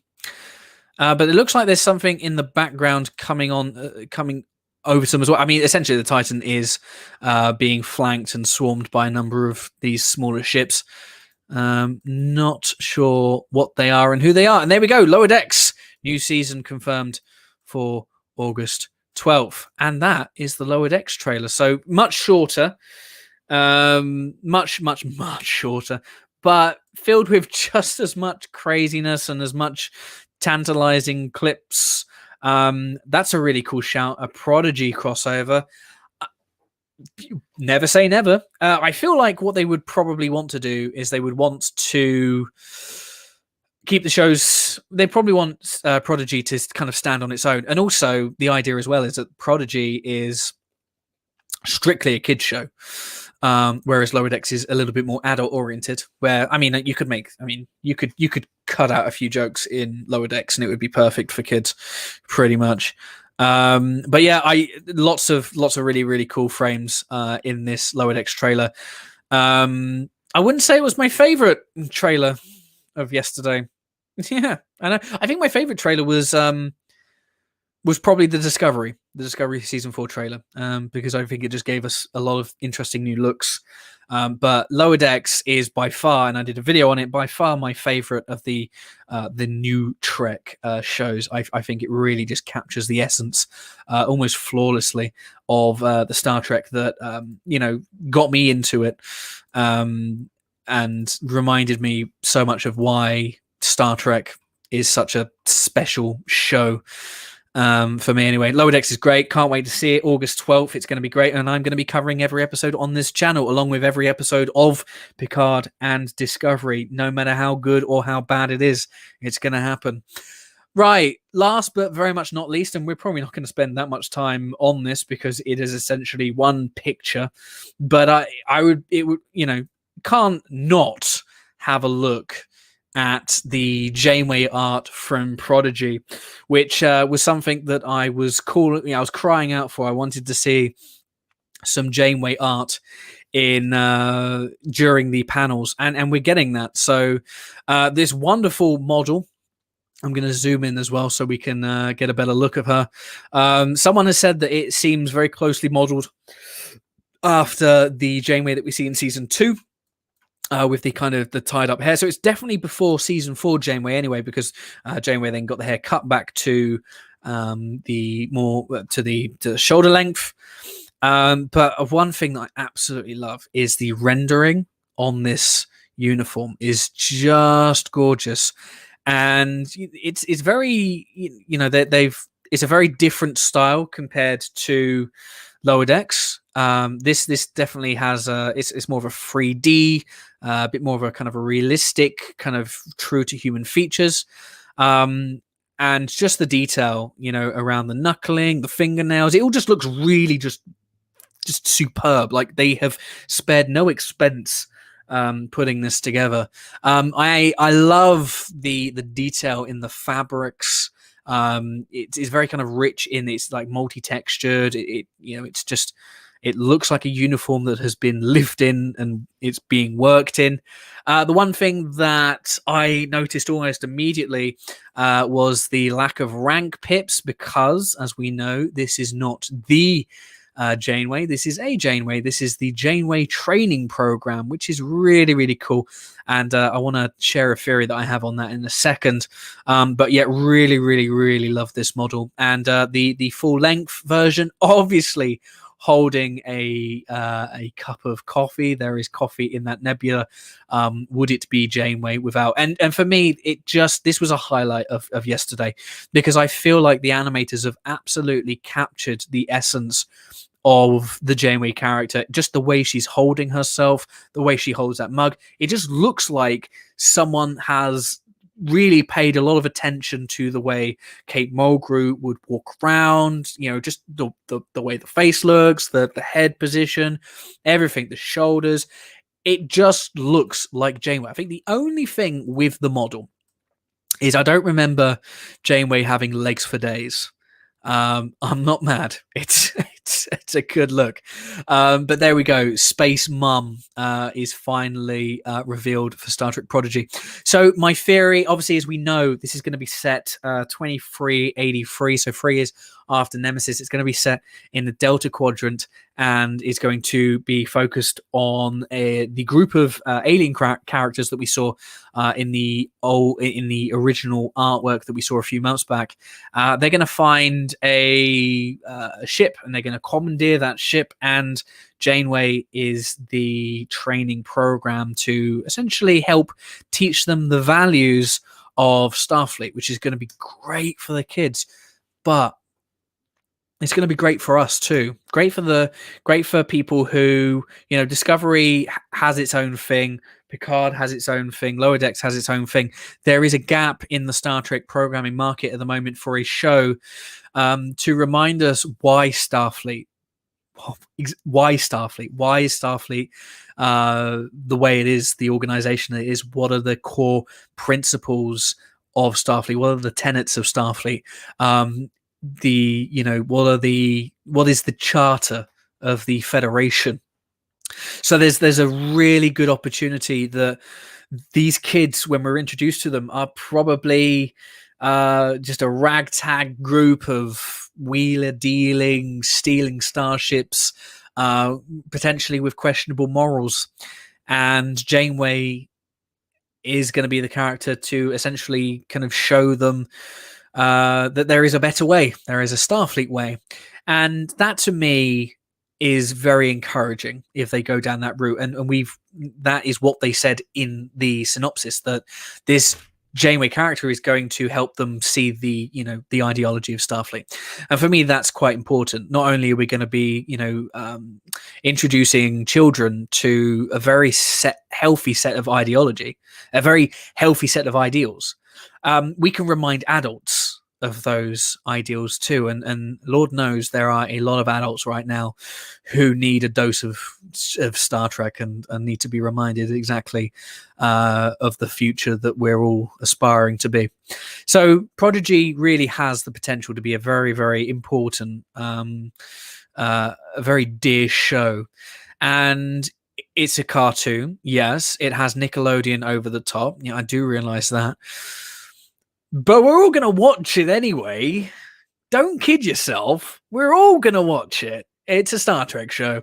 I'm certainly going to be watching it.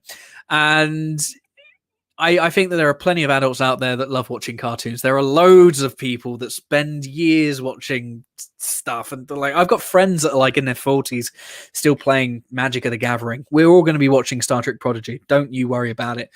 Another theory that I had, though, is how Janeway herself, the hologram, the the character, how does she end up in Prodigy? Now, I've got a couple of theories here. 2 theories. Excuse me. The first theory is during some sort of exchange with an alien race that perhaps we never saw, because we know that the Voyager lost technology in the Delta Quadrant. They lost shuttles, they lost tech, they lost all sorts of stuff. What if they did lose some tech to either some raiders, or they lost it on a away mission, or they lost some tech which has now been kind of reverse engineered and used to construct a new ship? And part of that ship is this Janeway program. Perhaps Janeway was recording something for the next generation, pun. Given the fact that she knew that they were going to be on this mission for 70 years, they must have taken steps to turn Voyager essentially into a generational ship. So what if the senior crew were recording training programs for essentially their descendants, so that they would know how to operate the ship and also the ideology and the ideals of Starfleet? That makes a lot of sense. That tech was lost, that tech was put into a ship, and that's the ship that the new protagonists come on and find. The other idea, which is equally potentially as daft, is we know that once contact had been made between Voyager and the Federation, this theory does fall apart quite quickly. Is Starfleet would send a ship to into the Delta Quadrant, very similar to kind of what happened in Hope and Fear, but obviously we knew that ship was a phony. What if there was a team very similar to Pathfinder who were constructing a ship, an experimental ship? They lost that experimental ship, and the ship had a Janeway program, perhaps from before she became Voyager's captain. Again, for the same kind of let's teach any potential survivors and descendants, what the ideals of Starfleet are. I kind of like the idea of both. The problem with the second theory is once Voyager had made contact with Earth through the network, that was season 4. That was that Message in the Bottle. They used the Herosian communications network. By that point, Janeway was wearing shorter hair. So I mean, I know that they could probably explain that away, but to me, I quite like the idea of that first theory of essentially some sort of tech being used and Janeway creating. But they probably won't go into that much detail. They probably won't explain it that much. I'd love it if they did, because at the end of the day, what this show is this is an introduction to new fans. So I don't expect there to be much in the way of kind of explaining much and just really just chucking us into the protagonist's point of view. So that's my theory with regards to Nickelodeon Star Trek Prodigy. Let's have a look and see what you guys think in the chat. Let me know your thoughts on that theory as well. I'd be really interested to know. Right. Okay. So I do hope Prodigy would rule rather than drool. Yeah, it's going to rule. It's going to rule. I mean, it might not be something that goes, animated shows tend to be shorter, unless you're The Simpsons or Family Guy.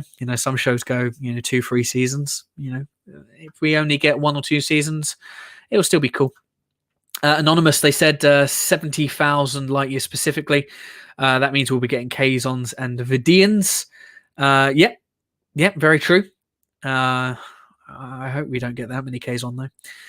They said the Century 2, 2383. The likeness of Janeway, it's a good likeness. Yeah, they perfectly captured the essence of the character, didn't they? They confirmed one of the characters is a known race. Yeah, I think looking at the artwork again recently, and especially with Janeway in that group, that one of them, the engineer-looking guy, is Talaxian. He looks very Talaxian anyway. Philip, if it's a Starfleet ship sent lost in the Delta Quadrant after Nemesis, why would they make a hologram with an old uniform? Very true, but we have seen kind of different uniforms be used by different ships in different areas. I'm kind of with you on that. That's kind of why that theory falls apart for me. I think it's something that Janeway was recording while Voyager was in the Delta Quadrant, but I just don't think that they're going to bring it up. I miss watching Nickelodeon. Hopefully I'll watch Nickelodeon again next year. It is, so from my understanding, it's going to be premiering on Paramount Plus first and foremost, and essentially Nickelodeon will get second run of it.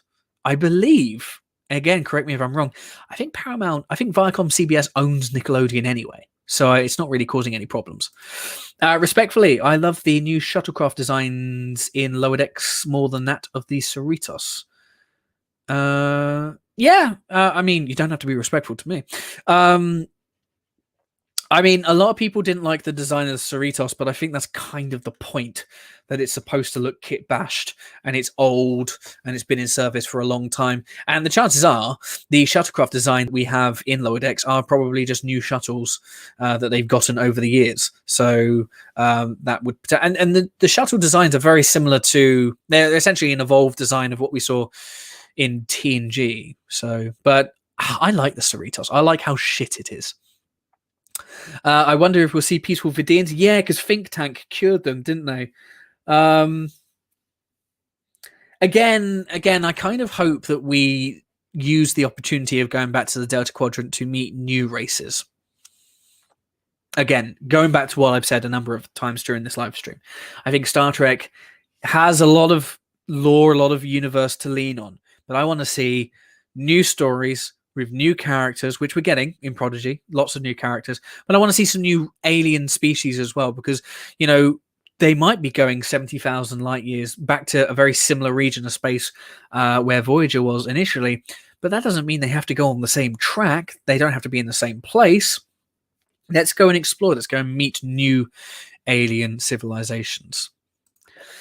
Let's boldly go instead of boldly retread. I'm going to head off. Thanks, Philip. Thanks for joining. Wonderful to see you again. We will have to collab at some point. They will make light references on Voyager. Maybe. I mean, the fact that we've got Janeway in it is going to be a huge reference. So yeah. And the Swarm. Yes, a good episode. I enjoyed that episode a lot. And Donnie, yes, thanks for the confirmation. CBS, Viacom CBN does in fact own Nickelodeon. So yeah. So that's why Nickelodeon aren't going to be that annoyed. Speaking of Nick and Paramount Plus, I began binge watching You Can't Do That on Television. Yet I'm continuing binge watching Ned's Declassified School Survival Guide. I'm not much of a viewer of much content. I'm just busy watching Star Trek, just constantly trying to find things to talk about. But yes, I will add them to my list and give them a go and let you know what I thought. Well, everybody, that pretty much wraps it up. That's kind of where we are. Lots and lots of theories. I hope that you have enjoyed at least some of them. If you haven't already, like this live stream and subscribe to the channel for more content like this coming every week. So I release videos every single Monday. At the very least, there'll be one new video dropping every Monday. But at the moment, I've been enjoying a real kind of wave of creativity. So I've been dropping some videos kind of left, right, and center. I will be taking a break probably for the rest of this week to digest the wonderful content that we got yesterday. And also I'm working on the next video. I've got the video for next Monday in the tube. That's ready to be fired. But I'm working on another video, which I think is really, really cool. The idea is what I do is I do some pretty tightly scripted content as the primary content. And then I do looser kind of my thoughts and feelings on things as secondary content. And then we get the live streams too. So thank you so much for joining. It's been an absolute delight. Thank you to the new people as well, the people that have come and joined me for the first time. And it's been truly an absolute pleasure. I'm very, very close to 2,000 subs now as well. And the journey I've been on recently has just been wonderful. And it's been so brilliant getting to know more of you. So let's do that. Tell your friends that there's this crazy guy out there that talks about Star Trek and isn't particularly that well educated. We're all learning, aren't we? Nobody's a perfect Trekkie. That will do it. Thank you so much for joining. I will be back at least next time on Monday at 7 p.m. BST. And I'm sure I'll drop some things in the meantime. I'm also on Twitter at TrekLad and Instagram at TrekLad as well. So give me a follow for more news and musings from my head. Until next time, stay happy, stay safe, and live long and prosper.